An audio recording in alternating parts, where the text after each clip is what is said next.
I have a 4-year degree and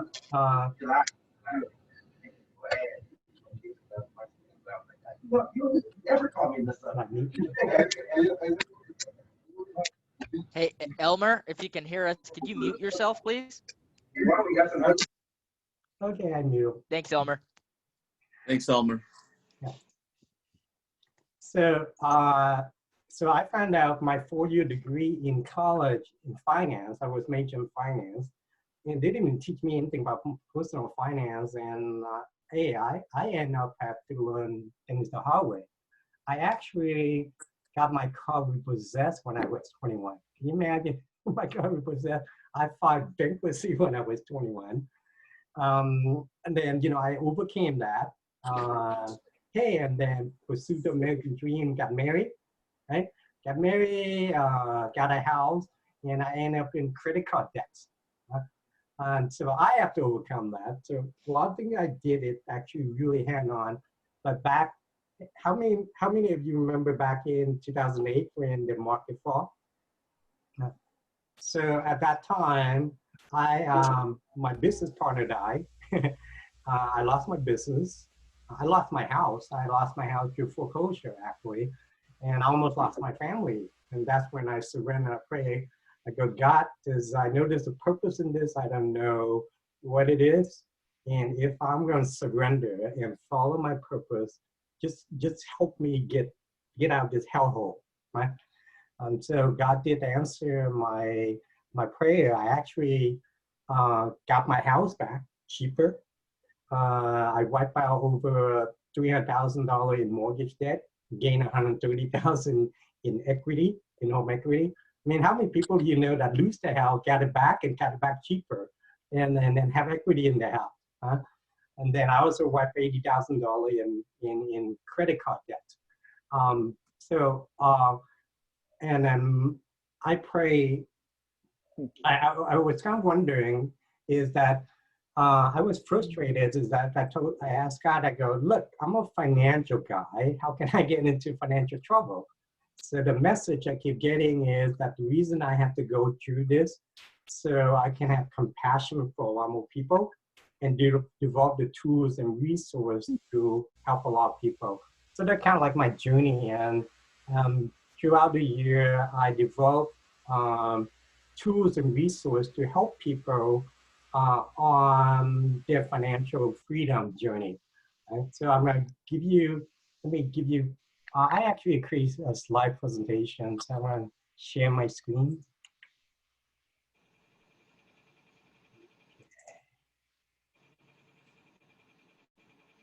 Okay, here's my introduction. To show you how you can rebuild your financial future. Tonight, I'm your welcome Charles W.I.N, financial advisor, and author of 3 books to help you finance your life. Charles is going to show you exactly how to plan and send your kids to college without accumulating a lot of debt.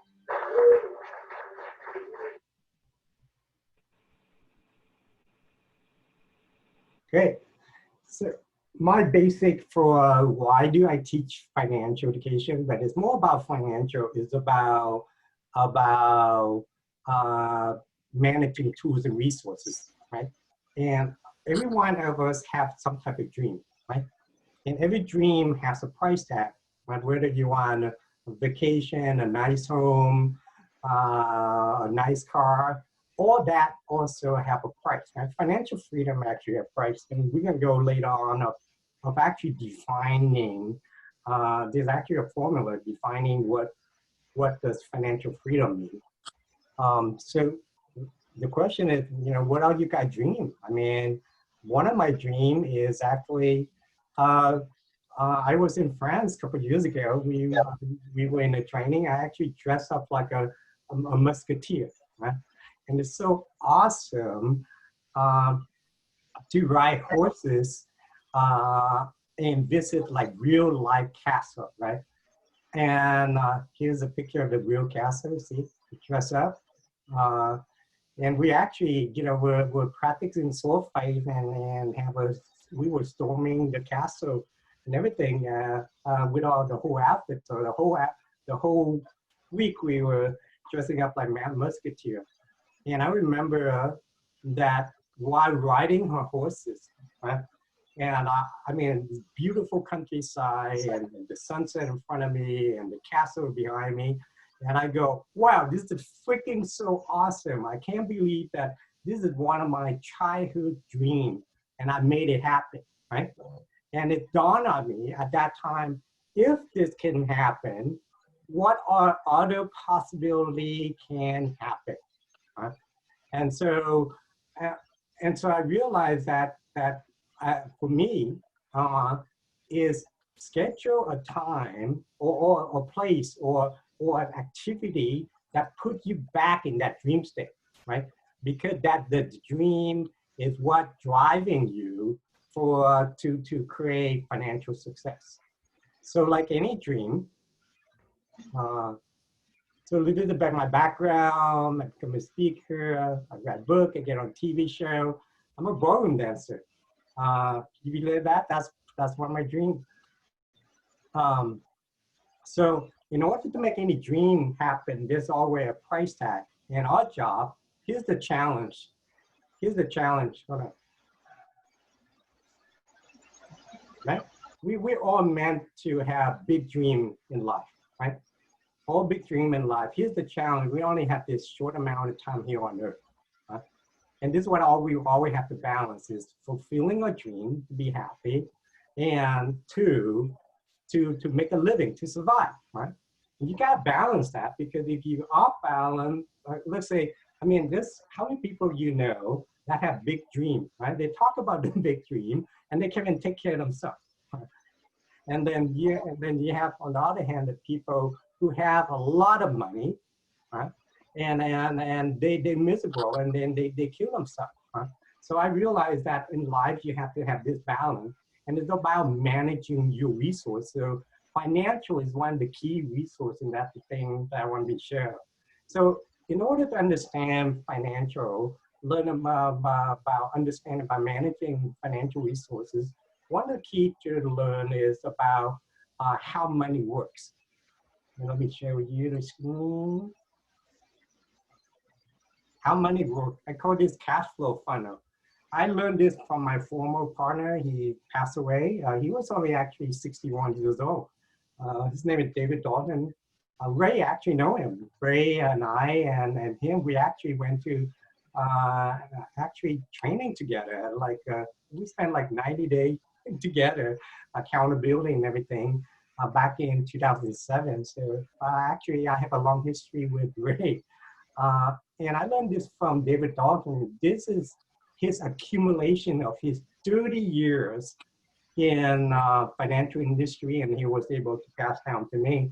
When he first explained to me how money worked, I mean, tears come out of my eyes, right? Because I go, oh my God, you know, of all the model that I've seen, this is like, oh, okay, now I can see how everything integrated together.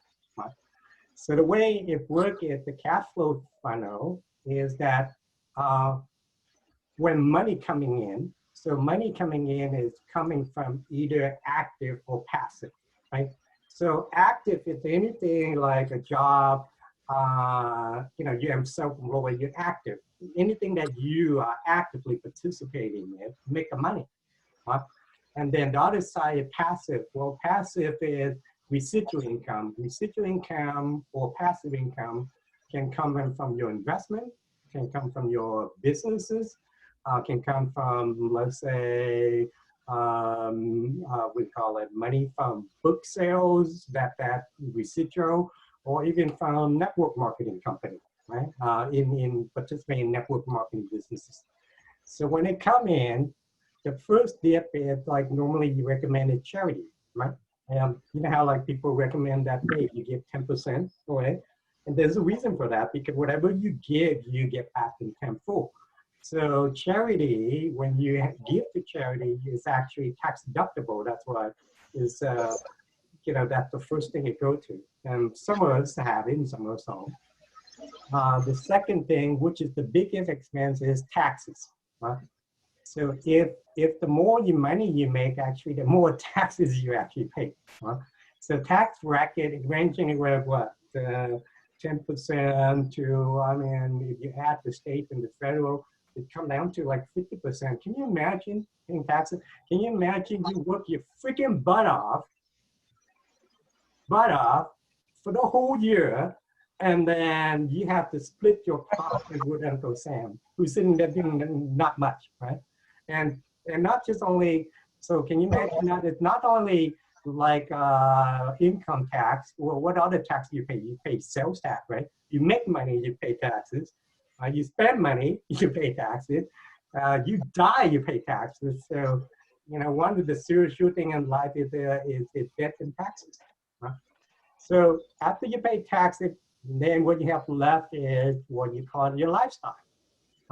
So your lifestyle is it revolves around the three questions that you ask yourself is, who are you? Or what do you want to be, do, and have, right?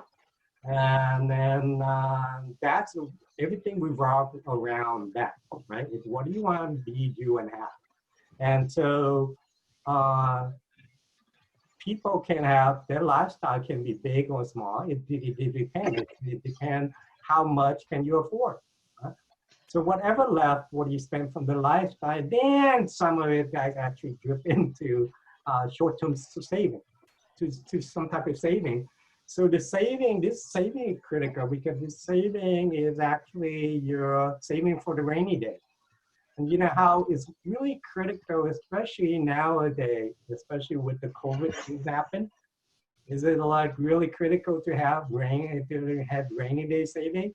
I mean, thank God I have some type of saving and passive income that allow me to survive right now. Otherwise, I've been cooking this shit.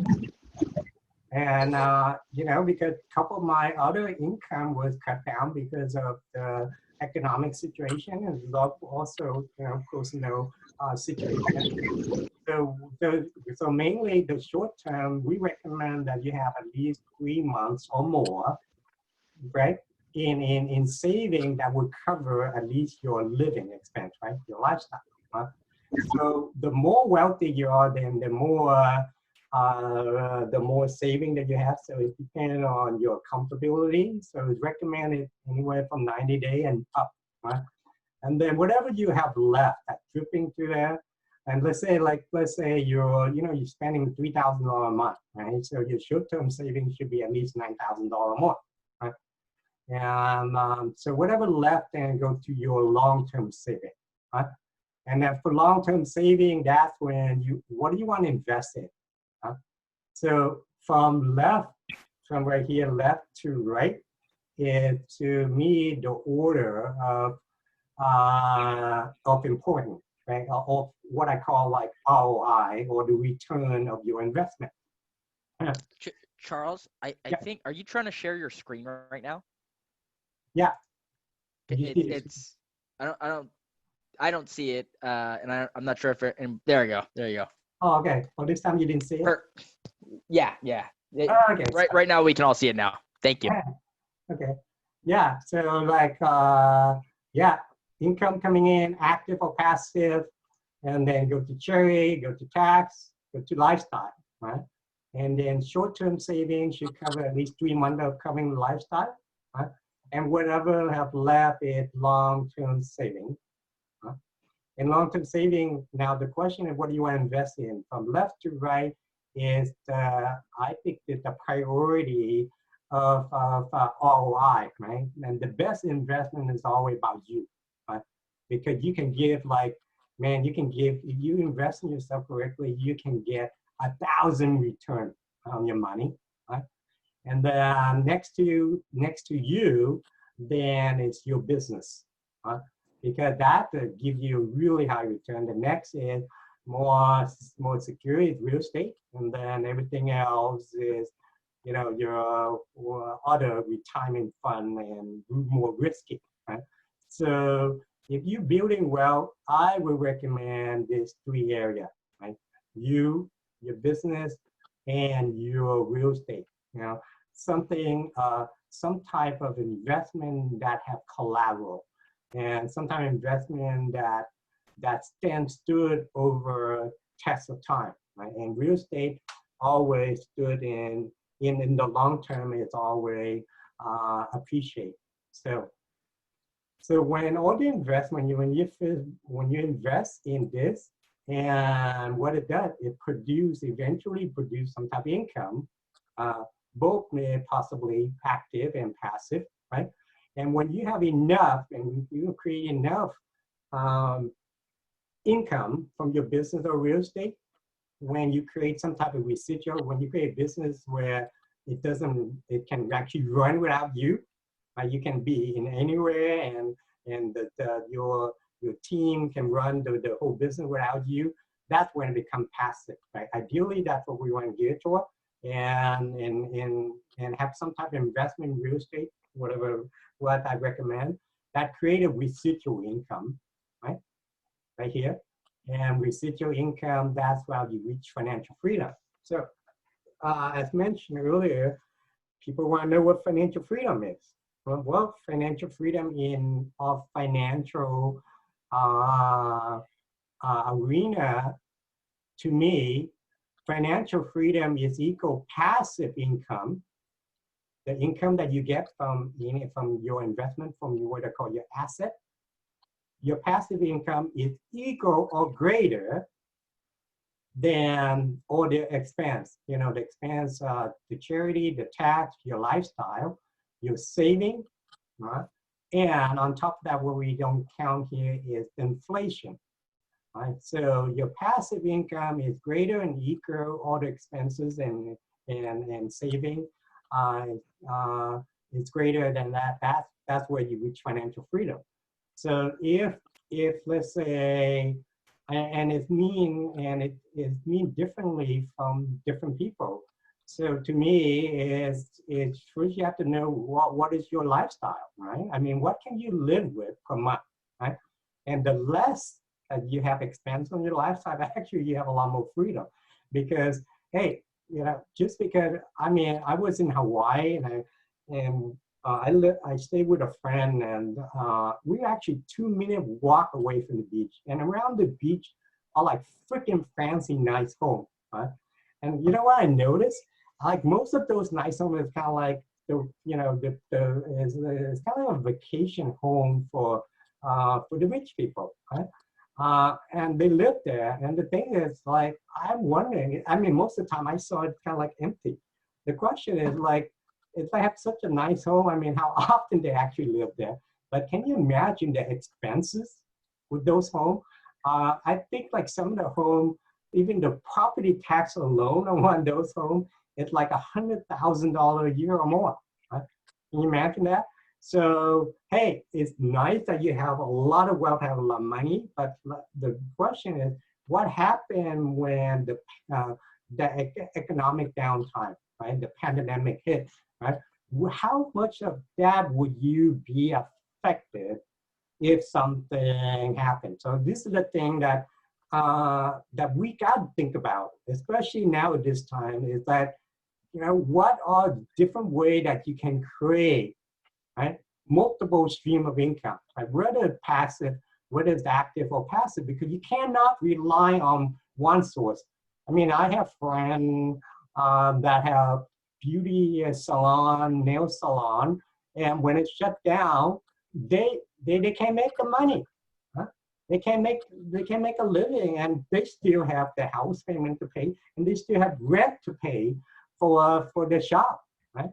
So this is actually, when you take this is for like we call it cash flow funnel for personal, but you can apply the same funnel as toward your business, right? Because your business has pretty much similar thing. When you talk about lifestyle, well, that's kind of like the operation expense for the business, and you should have saving, and then the goal of the business to make profit and to create asset, to have investment. So eventually, your business can actually sustain. So that's a quick things around cash flow funnel. So in order to master your finance, these are the 3 areas that you always have to master. You have to master on how you make the money, whether it's passive, active, how do you do it? Second is managing it. Managing it, controlling, is learning how to keep your money. So when you're managing your money, then you keep away from other people that try to grab your hard-earned money. And who are those people? The government, the IRS, the market, right? The market with risky investment, and also creditor, right? Stupid freaking lawsuit. And the reason I learned a lot about this is like when the economic downtime, when my dad company they have a manufacturing company, they were in trouble. They were actually upside down. So they asked me to jump in and help them, and I have to help them turn their finance around. That they can they start making good money, and then when they started making good money, they were handed with a $300,000 tax bill. So I had to learn how to eliminate or minimize the taxes, and then when he had good money, he put it away in the CD. You know how much that the CD the bank give him? It's like 0.2%. So it's not even 1%. It's like 0.2. So I was able to turn around and give him 8 to 12% safe and secure every day. So those are the things that when you think about mastering your money, you always have 3 of these at work. Most of the people, 90% of people, just focus on make. If you notice that the wealthy people, they focus on all 3, but they focus on these 2 more: manage and multiply. Why?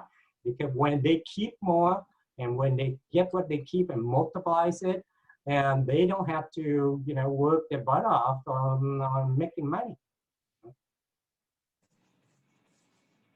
So yeah, so what does financial freedom mean to you? Well, does some of you have some kind of combination of one, having a lot of money, doing what you want, right? Travel, see the world. I think that's one of Ray's dream. I mean, it's so awesome. He tell me all the story, travel the world, and then he keep his expense down. He keep his lifestyle low, expense low. So it allow him to have the freedom to travel the world, right? So and here we are when we on this financial journey, right? On the financial freedom. Where are you at? Well, the question is, where are you heading? Are you heading for financial freedom, or are you heading for financial slavery? Financial slavery is what? Is owing a lot of debt. Whether to your business or personal, it's only a debt. And when the more debt you have, then you getting toward financial slavery. Financial freedom. So where you at? To me, there's the 3 stages that people go through. Are they in the surviving level? Right. So surviving is to me when your cash flow, what you make, is actually barely cover your expense, right? And sometimes you're in short. How many people that they're actually short? And what happens when they short up their expense? Where that money coming from? And normally, from credit card, from debt, right? They have to borrow. So when you're in survival mode, you're pretty much geared to heading toward financial slavery, right? So if you're in sustaining mode, sustaining meaning that your cash flow is comfortably take care of your expenses. Your expenses you comfortably. Both your business and actually your personal, right? So you're comfortably living, right? But what I'm really want to help people is toward what we call toward soaring. Okay, we got this change. It's actually soaring. So when you're soaring, it actually, to me, the soaring mean that your income, or what I call passive income, is actually cover all your necessity or your, what do you call it, monthly expense. And now you really focus on building wealth. And so when I understand, I realized that on my financial journey, any of us actually go through any of these three stages.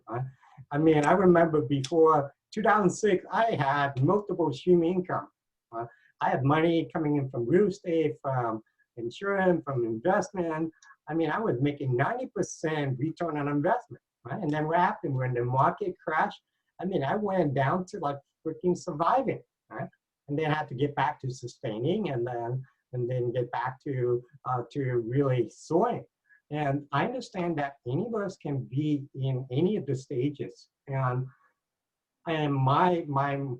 everything I do, the tools and resources that I develop, it usually revolve around this. It's around, I realize that each of the stage require different tools and resources to help you to the next level, right?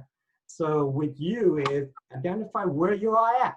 You know, are you in the surviving, are you in the sustaining, or are you in the soaring, right? And if you are, in what tools and resources do you need to move to the next level? So for example, surviving level, the tools and resources people need is what? People have most of the time people have negative cash flow. So what do they need? They need to make more money. They need to manage their debt. You know? So we actually have credit repair, and we actually have debt resolution services that help people get out of debt. Right? And we actually have, you know, money making opportunity to help them create an extra source of income. So, and what about when you're sustaining? Well, you're sustaining, hey, then focus on more on how do you put some of the money away to invest, and to learn how to leverage yourself. I mean, if you have a business, learn how to expand where the company can run without you. Right? And then what about when you're in the soaring area? I mean, when you're soaring, when you start making this money, what are the tools and resources you need? Oh, you make a lot of money, Uncle Sam will go after you, because I know you can pay 40 to 50% of the profit that you make. Can you imagine? You work hard, you work hard your butt off the whole year, and Uncle Sam won a big chunk of it, right? So we actually have tools and resources for that. We actually help people minimize their taxes, saving people 20 to 50%. And then what about investment? What about investing in something more safe and secure? So because what the market is gonna hit you hard, and you know, people don't understand when they invest in stock or daytime trading. And to me, it's like gambling because all the people that I know that got involved in daytime trading, whether they took a lot of training or not, over the long period of time, they end up losing. So to me, that's not investing, that's not gambling. I mean, unless you have a strategy that you win like 70% of the time or more, right? Then hey, do it. But if you don't have any strategy that do that, then to me it's just gambling. So to me, it's always investing always has something safe, secure. Because here's the thing that people don't understand when they're playing stock or invest in stock and stuff, right? It's like let me give you an example, right? If you, let's say you have $100,000 and you invest in some stock and you lose 50% of it, right? If you lose 50%, you end up what? 50,000, right? So with the 50,000, so let me ask you something. In order just to break even back to 100,000, how much percent that you have to earn just to get back? 100%. You have to earn back another 50,000. That 100, you have to earn 100% return just to break even again. So that's why if you have to analyze your investment, that something safe and secure that gives you decent return. If you look over time it actually produce you more income than something risky up and down, right? So the way you do it, you should have diversify your investment. I would have like a 3 bucket, right? Have something really safe and secure, and which is kind of low return. And then you have the middle one is something medium return, medium risk, and then you have high risk, high return, right? So it depends what age you are and how much time you have left here on earth, right? Then focus on diversifying, right? And with me, with our firm, we want to focus on, hey, how can I provide people in the medium return with the low risk? And because look, I hate risk because look, I lost a couple $100,000 in when the market crashed back in 2008. So never want to do it again, and then never want to guide people in something risky again. So, well, the price for freedom. Yeah, last but not least is what are your price are you willing to pay for financial freedom? Look, this is actually the island of Kuku. We were the first, it's one of the Indonesian islands. We were the first actually refugee that came to the island. And I remember, I think, our house is somewhere on the left back there. And I think we got like the second home that I actually built, right? It's not, you can't call it a home, it's like a little hut, right? Living like, I believe like 6 people in a little hut. And we were like the second house from the shore, from the beach, right? And look, we almost died. I mean, when we were going by boat, I mean, we were chased by 3 pirate ships. I mean, our boat was leaking and about sink. I mean, lucky we were picked up by a German oil tanker, and then we came to America. And one of the things that I admire my dad, right? Here's the guy, my dad, he didn't have a high school diploma, couldn't speak English, still couldn't speak English, and he developed the tools and resources. He actually become a multi-millionaire, right? And he's the guy without the education. And look at me, I have the 4-year degree in business in finance, and I end up being broken. I have to learn things the hard way. I have to learn. I have to go through what I go through, and then develop the tools and resources from my own experience, but also from mentor. So the question is your journey, right? Your journey, for man freedom is to be what? Who are you really meant to be, right? A lion, right? And here you are somewhere here, a little pussy, or what I call it. So we are becoming what we meant to be, and we meant to be a lion, right? Financial freedom, creating our own kingdom, and that's what we're meant to do. Our legacy, our kingdom. That's what it means. But here's the challenge: we only have so much time here on earth, and we don't know how long that is either. And so, in order to reach your dream and goal, here's all the resources that you have to learn to master. You have to master your mind, right? Your emotion, your body, your health, your time, your education, what kind of knowledge you can get. Money is one the what you call it, investment. Resources, and last but not least, people, right? People are great resources. It's one of the most underutilized resources. So since we have such a short amount of time, what do we have to do? Well, I came up with what I call the W.I.N method, right? And the W.I.N method is about accelerating the result, right? And to me, the 3 key that you have to know is first, you have the wisdom. And what is wisdom? Wisdom is knowledge combined with experience, right? So when you have wisdom, you can shortcut, save 20, 30 years of the learning curve, right? So gain your wisdom, not just knowledge, but learn from wisdom. The second thing is inspiration, right?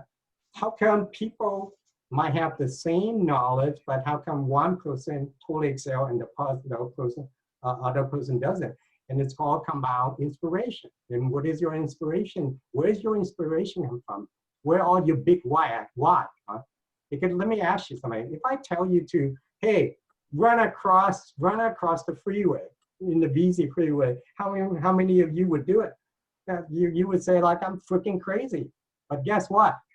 If you have your child, if you have your loved one across the freeway and in trouble, how many of you would find a way to get to the other side of the freeway as fast as possible?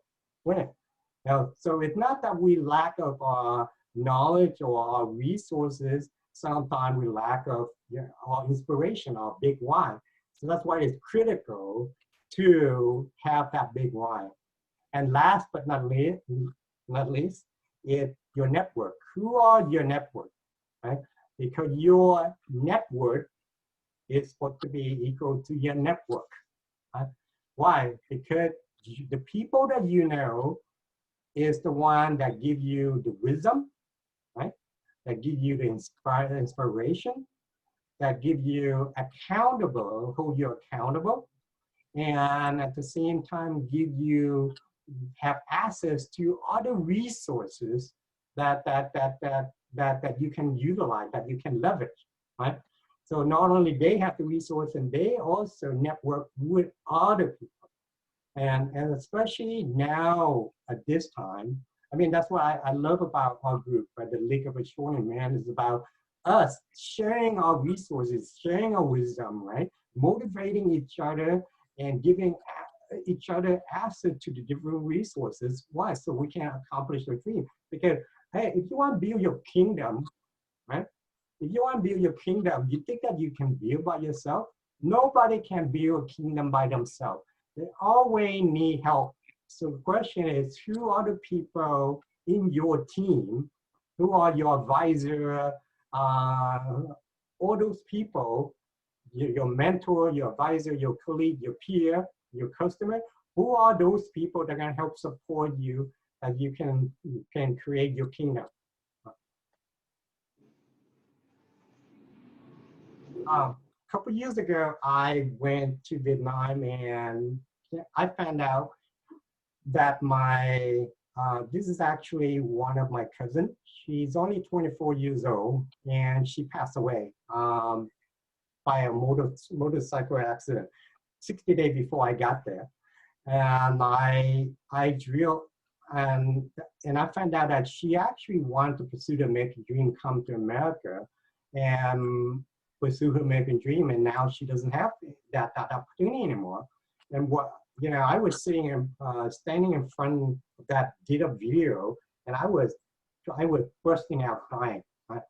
And one of the things I come to realize is that I have so much tools and resources. How come I didn't maximize and do something about it? Because what? I didn't have a sense of urgency, because I think I live forever.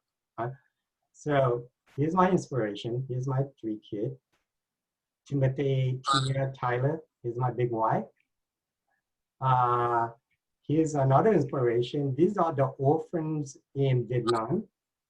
Normally, these are the orphans that actually is supposed to die, because the man that sponsored this orphanage, they actually literally go to the woman that, about to abort. They ask them that instead of aborting, they would take care of the woman and the child and raise the child until the woman can get on their feet, right? This is part of our inspiration. I was doing little magic with a bunch of kids, right? And it was so freaking rewarding. And here, you think you have problems? Her name is W.I.N. You know what we think we have problems. She an orphan, right? She also have AIDS. Can you imagine that not only her parent abandoned her, and then on top of it, she had to live with her potential. She had to live with a potential of a terminal disease, right? So what is your problem? What are your excuses? And I found out that I don't have any problem. I don't need more excuses. Right? And this is my friend, Emma Tippin. A couple of years ago, we were masterminding in my office, and like a couple months later, this is like her fundraising. She found out she had breast cancer. We're doing her fundraising, and a couple months later, she's like in hospital care. I mean, have chemotherapy, and this is like a couple months before she passed away. Right? She passed away somewhere in January, and so it's just to tell you that life is precious and life is short. Right? And that's why I do what I do, is to help people managing the tools and resources so they can actually accomplish financial freedom, live their dream, and create their kingdom while they're still here on earth. All right, I'm complete. Yeah. So I thought, yeah, I reached some time so you guys can ask questions. Thank you so much, Charles. What was your first investment, if I could ask that, toward financial freedom? My first investment actually is actually real estate. So when I was 18, I went to one Tom Brew, one of the guy on TV long time ago, back in 1988, and he was teaching about, well, come to my seminar, I teach you about investment in real estate. So that was my first investment. Very cool. Very cool.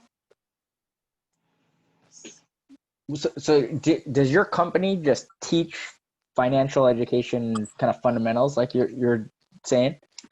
Yeah. So what I'm coming out, let me give you something.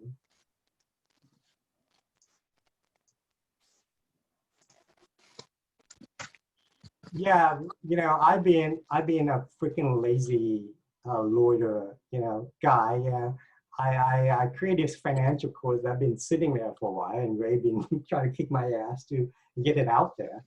And now I guess it's a time for me to get things out there and teach some like my financial course, like kind of like on the outline. Make, manage, multiply your money, right? And let's see. Teach about how money works. And we talk about a little bit of cash flow. So you find out how money works, and then you have an assessment of where you are at, right? And then we actually talk about how money impacted your life. That's the number one pillar. And the second pillar is like, when we start getting deep down on, well, how do you make more money? Right? How do you manage your money, and then how do you multiply money, right? Because those are the foundation you have to implement to build wealth, right? And then how do you maintain wealth, right? And we talk about credit, talk about tax strategy, and we talk about investment, right? And the last pillar is what I'm excited about. Well, living your legacy, how do you create your kingdom, right? And that's when I talk about having access to generational wealth, giving back, right? And fulfilling your bucket list. So to me, is giving people a certain foundation and then align them with the tools and resources. My core thing is about the financial education. Then the second thing is having an assessment, okay, where you are at, right? And from where you are at, I direct you to the tools resource that help you move to the next level. Very cool. Thank you, Charles. Yeah, we have a company called High-End Associate. We actually help people in like the Soaring area stage, and people who make good income. We help them reduce taxes and leverage their money into something safe and secure. Very cool. Right, Charles. I think you did an amazing job. I mean, especially with one of the things that really opened my eyes was that one chart you had where it forces you to look at where you feel you are in life. You know, are you sustaining? Are you thriving? Are you, you know, and it made me think, where am I in that particular chart? Yes. And if I'm not where I'm supposed to be, how do I move up that ladder, right? Yep. And you said a lot of things there about how you have to be able to really diversify, because if you're at, let's say, at a straight dead-end job, okay, whether you like it or not, you know, it's still a job that's affording you a living, helping you make a living, right? Mm-hmm. But how do you transition that from just making a living to actually thriving, right? Mm-hmm. And so I'm sure a lot of guys here who's on the call probably has opened up their eyes to that possibility of how could they go from one level up to the next, right?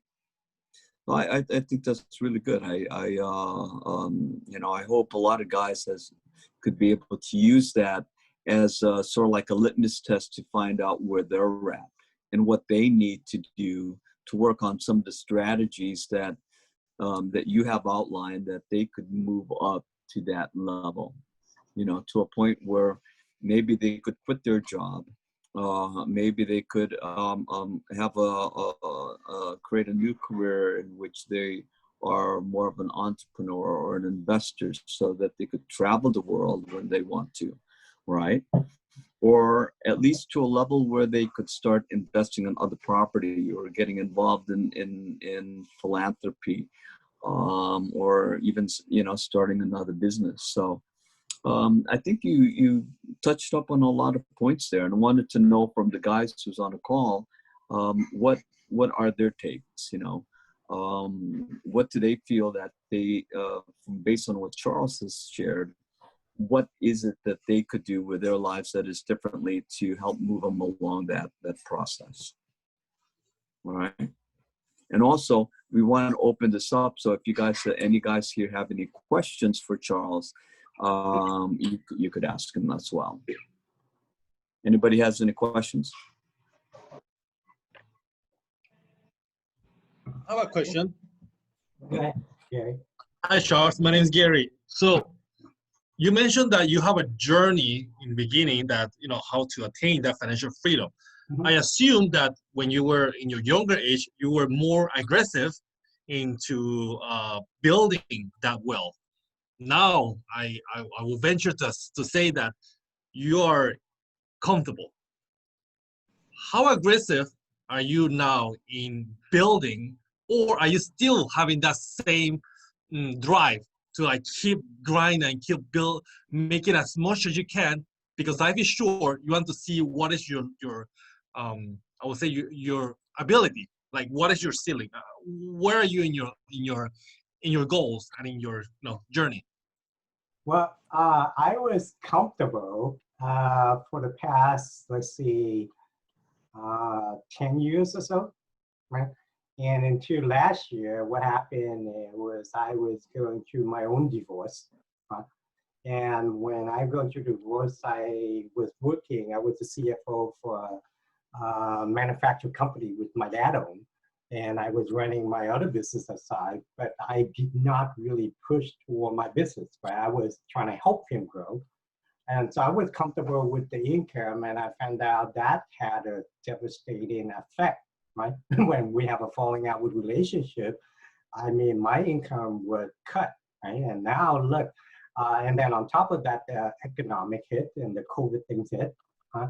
And so it made me real, I mean, thank God I have multiple sources of income, and it's allowed me to survive. Otherwise, I'd be in really big trouble. So what happened to this situation, and I want like you all to really pay attention, is that there's no sure thing in life, right? Nothing is safe, secure. Just because you do a lot of things is right, it gives you higher probability to be successful, but it doesn't guarantee you 100%. So all you can do is create multiple safety or multiple source. So not only you have the safety and so you have freedom.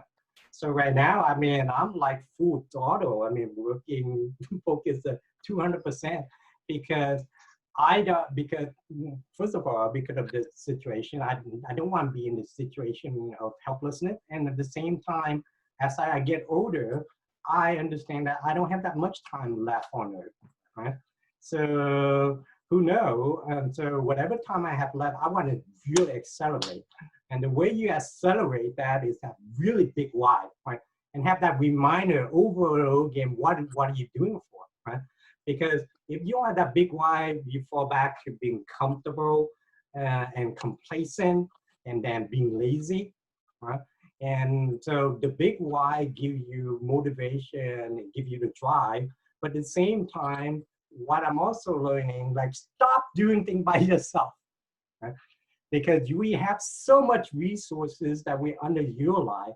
When I start get re-engaged and then take an inventory, do an inventory, take yourself, have an assessment of where you are, right? How much money you spend, how much money coming out, and what are your resources, right? What are your people resources? What are your strengths, right? What are your skill set? What are your key strengths? Who are around you that are willing to support you? Huh? So when you gather your resources, then you can see, then you can learn how to leverage and utilize your resources to really accelerate. But if you're gonna do everything by yourself, it's gonna take you forever. Right?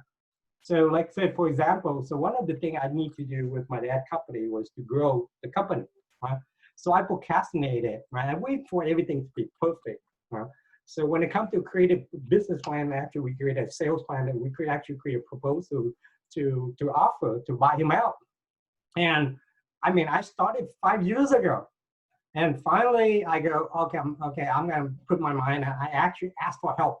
I asked the help of CPA. I outline whatever the key point, and then he translate to a business plan. And we finally proposed, right? And I finally proposed, and even though my dad said no, but at least I know where I stand and I know what step I need to move forward. But I couldn't have getting there if I did not enroll and ask for help. Right? And the challenge with us is like we think we can do everything by ourselves, but we're not. If we want to be extraordinary, then use the extraordinary people around us.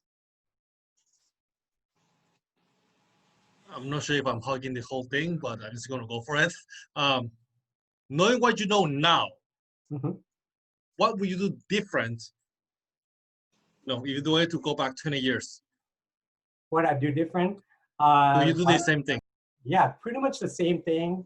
One, have my big why, have my big why, know where I'm heading, right? Know what stage am I in, right? Because so some of us, like, we're in survival, but we act like we're in soaring, right? So know which stage you're in and what do you need to do next to move on to the next level, right?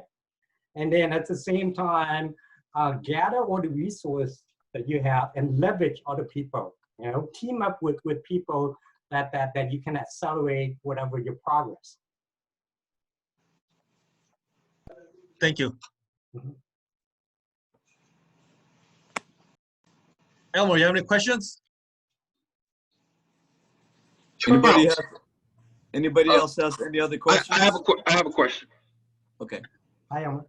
Right. Hi, Charles. Thank you for the information. In 2008, I went through a financial meltdown.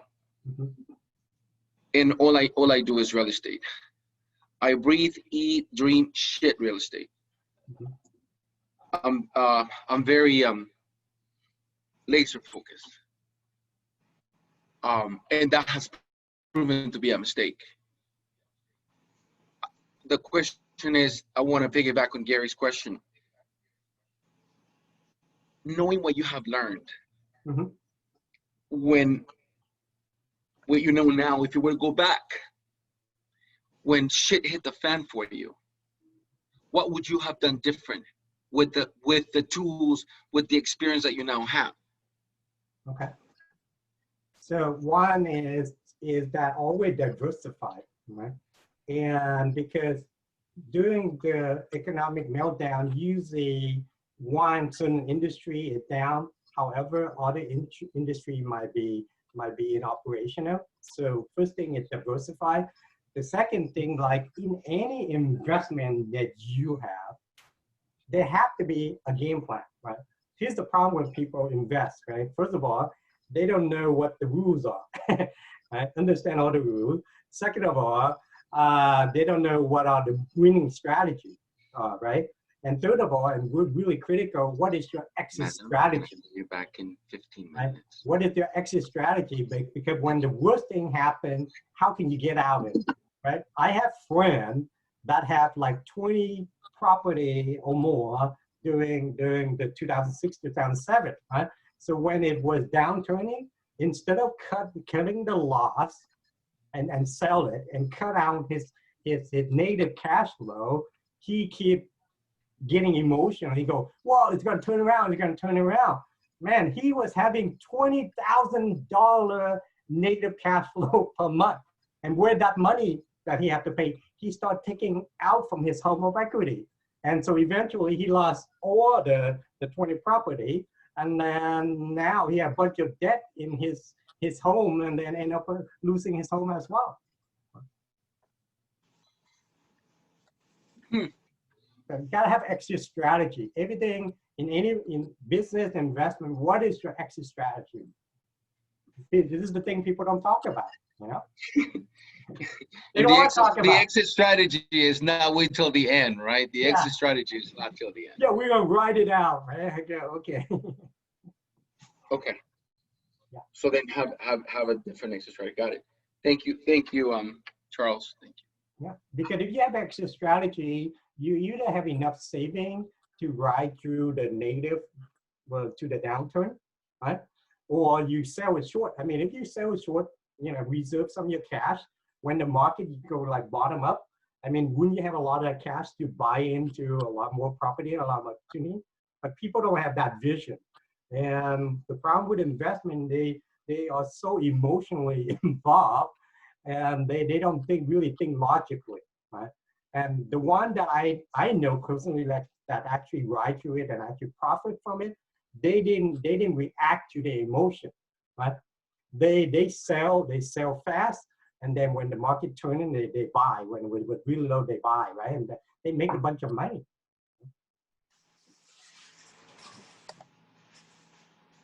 Same thing, any business, you have to do the same thing, and you have to diversify. So if you have like one type of client, and what happened if that industry or that type of client go away, you know, are you diversifying enough to have multiple diversified, I mean, client that give you sustain your company, right?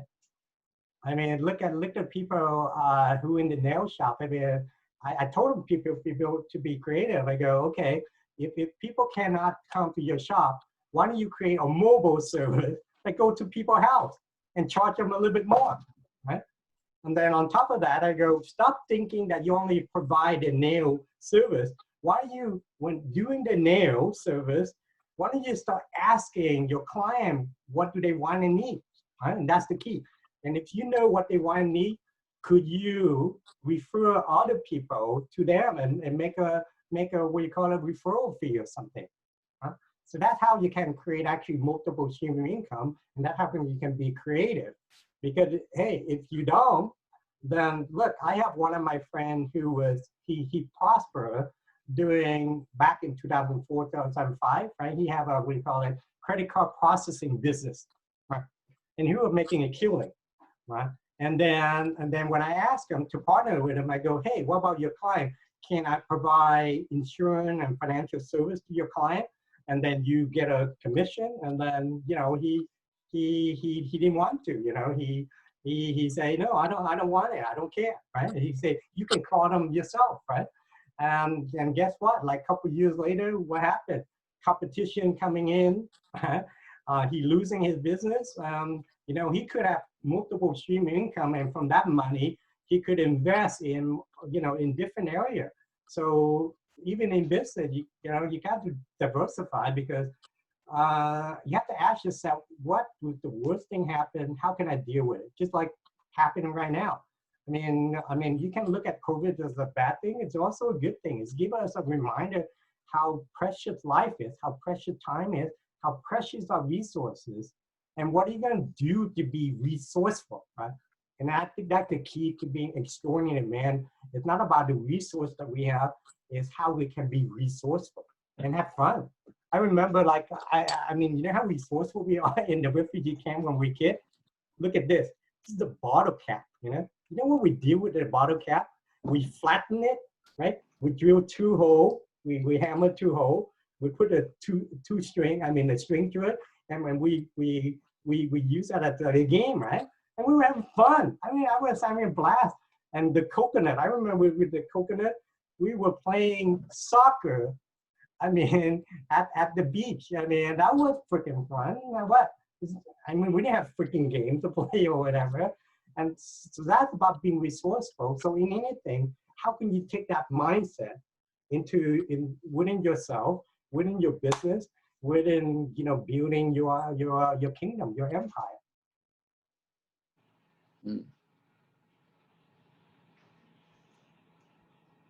Thank you, Charles. Hey, I have a question. This is Armando, by the way.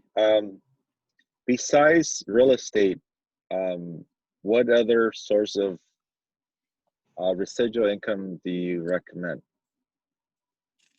Well, you mean like something passive that you don't have to pay how much? Yeah. So one of the things that I invest regularly, was in off-budget movie production.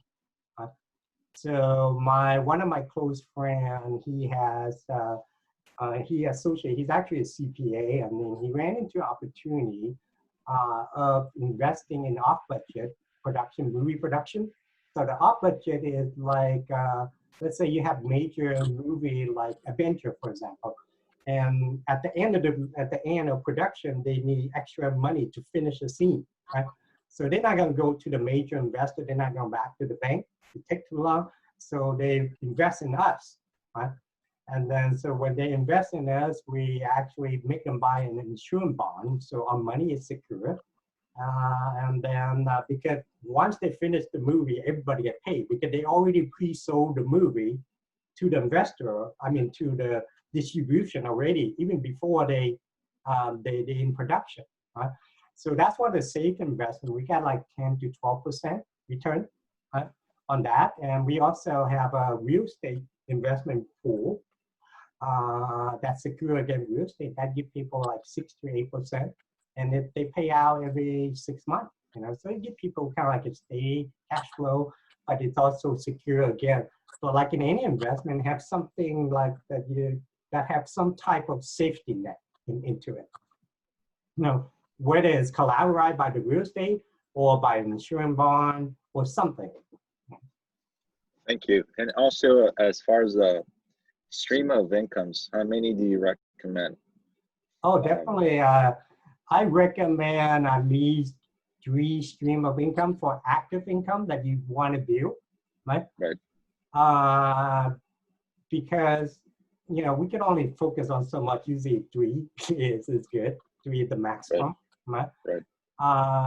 You should have 1 in regarding to the thing that that bring you immediate income to pay for your living expenses. That's really critical, right? And even though whether it's a job or something that you might not enjoy doing it, but you got to do it, right? Because it provides you the immediate income. Because if you don't have, you can't take care of yourself personally every month, then you get into desperate mode. And when you get in desperate mode, you make bad decisions, right? So have one source of income to provide that, whether it's a job or something, right? But you may or may not like, doing. The second is start building on your business, right? Building some kind of commission income that, you're not trading time for hours, right? So when you put in, you're not trading time for hours. So if, I can sit down and let's say I can sell like a life insurance policy, I can make like what, $5,000 or something, right? And it took me a couple of hours, right? So that's the second type of income is something in commission that you can leverage, right? you spend 1 hour, but you make a lot more money. But the first one is more like fixed income, right? You're trading for your time and your hour for money. And the third thing that we should focus on is focus on building some type of business that you can scale.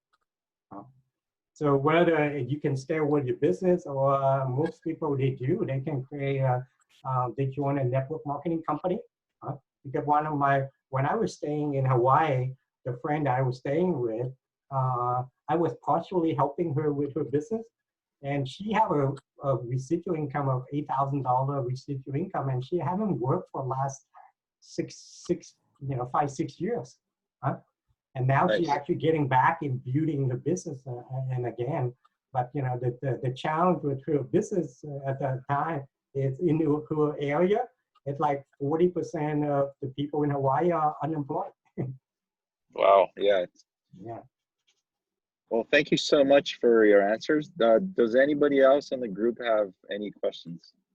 Yeah, I have one question for Charles. Can you guys hear me? Yeah, go ahead, Michael. Okay, cool. So I'm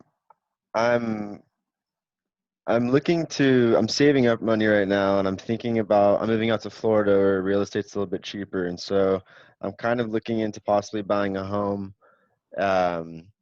because I look at it like my monthly payment, after I do the down payment, the monthly payment is relatively the same as renting an apartment. So I figure why not buy and then own it, and then, just own the property. And so I'm thinking about that, eventually maybe turning it into an investment property if I ever leave Florida. And I'm curious what your thoughts are, because I've read some different articles on, 25 to mid-20s investing in a home, or should I be saving that money that I would save for a down payment and be putting that in like a 401k? Because I've heard that like the ROI on a 401k, when you're in your 20s with compounding interest, is like a guaranteed return. When real estate, I mean, you can assume it's going to go up or it's going to at least hold its value, but I just want to know what you think. Like, would you go more heavy at this age, like putting into an investment account, or would you invest in real estate right away? I would invest in real estate right away because right now, because I did a calculation that the down payment is actually very low, because you can get a loan that actually only is like 5% down, right? 5 to 10% down. Mm-hmm. And if you get it that down, then, and if your monthly is equal or less than if you're gonna pay for rent anyway, right? I would definitely get a home. Why? Several reasons. Because your home, the interest rate, the way that you paid on the debt is actually tax deductible. So if you look at the same payment, you actually pay a third less than if you were paying rent. That's one thing. And the second thing is like when you're talking about return on investment, right? And let's say you put a down payment of $50,000, right? And let's say you buy a $500,000 home, and let's say 10% down payment, right?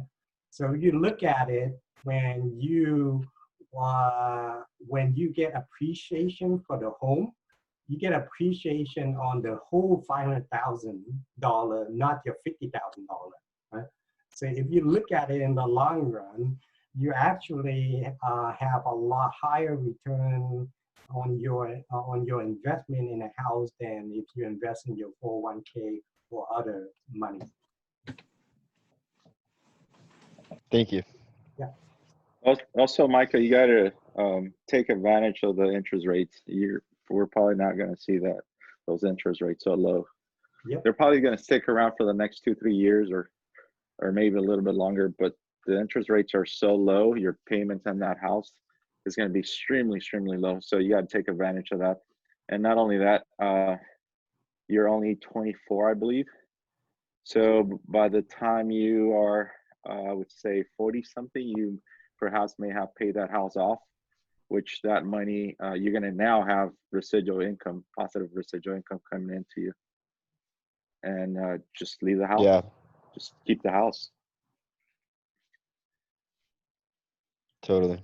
Yeah, and if you need to later, when you build enough equity, you can actually borrow against your house and build your business. whatever. Mm-hmm. Yeah. Cool. Thanks, guys. Anybody else have any questions for Charles? Cool. Let's see, I guess someone's typing something. Let's see. It's about buying right as well. Yeah. Well, like I said, like in anything you do, you gotta use the WIN method, right? That's a great The WIN method is gotta find the right people with the right knowledge, right? Because they're gonna save you 20, 30 years of freaking learning curve, right? And and have and network with the right people. I mean, that's gonna help you accelerate, especially during this time. I mean, look at the COVID thing. You know what the COVID thing been doing to us? It's freaking isolating us. It's separating us and isolating us. No wonder people freaking get depressed, right? And so that's just when gotta reach out to people. Gotta what do you call it? Plant the seed. Right? Plant the seed. You want to reap the reward or the fruit. Start building your relationship career. Start helping other people. Huh? Because I find out that during my hard time, I'm always have somebody lend out and help. And why? Because years ago I did something for them. So while just doing the same thing now, you start growing, growing, putting seed in, growing your investing in people, investing in your business, investing in yourself. Right? You got to find that seed and allow time to grow. Absolutely. Thank you, Charles. It's been a wonderful presentation you've given us. We are so grateful. We are honored that to have you here today. Can we all, everyone that's listening, can we give them a big hand of applause, please? Come on, let's do better than that. Let's make it louder. Thank you. Thank you. Right. Great job, Thank you, Charles. All right, Charles. Man, I really enjoyed it, Charles. I mean, it was great to have you. Yeah. Thank you very much, Charles. And Charles, if anybody needs to get in contact with you, what's the best way to contact you? I think the best way is to message me through Facebook. Yeah. Okay. They could contact you. They could contact you through the group, through our chat, right? And from there on, if they need to ask you more specific questions, you guys could call each other. You could give them. You could exchange phone numbers and etc. Okay. Yeah. Oh, one last thing I want to share with you about. I think the key to tapping into being extraordinary, right? And about tapping into what I call superpower. Right? To me, your superpower do get developed when you step up to use it. Okay? You step up to help people. So, I mean, I wouldn't like spend hours and extract the information unless I know somebody demand that they want to listen to my information, right? So with my intention of serving and helping people, that's when I tap into my power, to my wisdom, to my resources, so I can deliver, right? And as the process, I activate my superpower, and in the process, I grow as a person. And I believe that's how you become extraordinary, and that's how you, man, is have to step up, step up of serving people, ask what people need. And then when you find that out, do your best to serve them, because in that process, you will grow, you will tap into your power, you will grow, and you will benefit the reward life has to offer. Beautiful message. Hey, Charles, one last question before. I feel like we need a part 2 on this one. It was really good stuff. I agree. Yeah, it was really good stuff. Maybe you could give us I don't know, presentation as far as what you would invest in this weird market that we have going on. Sure, yeah, I've been working on a presentation regarding to profit protection, right? And it's geared toward, well, how do you accelerate when you start making money? How do you accelerate the process? And so I would give you like the key thing that you need to consider, and how does the different tools and resources help to protect your profit, protect your profit from the government, from the market, from the creditor, and even from yourself, because I know ignorance is one of your biggest expense, one of your biggest costs. Absolutely. Well, we would love to have you again with that second presentation as far as like protecting our assets and what to invest in the near future. Yeah. Once again, we thank you so much. It was an honor and pleasure to have you here. Thank you for allowing me to serve. Thank you. Thanks. All right, Charles. Thanks, Charles. Thank you, Charles. All right, guys.